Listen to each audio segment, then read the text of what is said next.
Урматтуу тууганым, кыямат күнү жүзүңүз толгон айдай жарык болуусун каалайсызбы? Эгер кааласаң, анда ла иляха иллаллах келмесин көп айткан.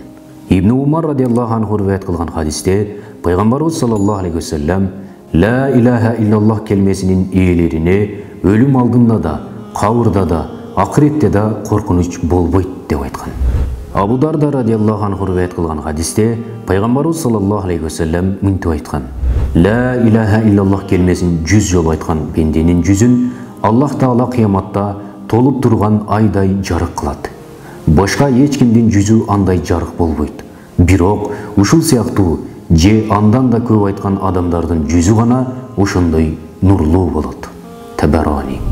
Муаз бин Джабал радиаллаху анху риваят кылган хадисте пайгамбарыбыз саллаллаху алейхи ва саллям бейишке кирген адамдарда эч кандай өкүнүч болбойт.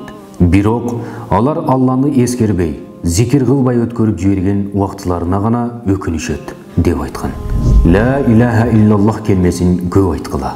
Ал жүрөктүн дарысы, жүздүн нуру, дененин кубаты, ыймандын негизи, күнөөнүн өчүрүүсү, сөздүн жеңили, таразанын салмагы, акыреттин азыгы, бейиштин бакчасы.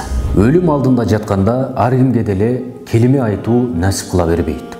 Бул дүйнөдө эмне нерсени көп айтсаңыз, ошол нерсени өлүм алдында көп эстейсиз.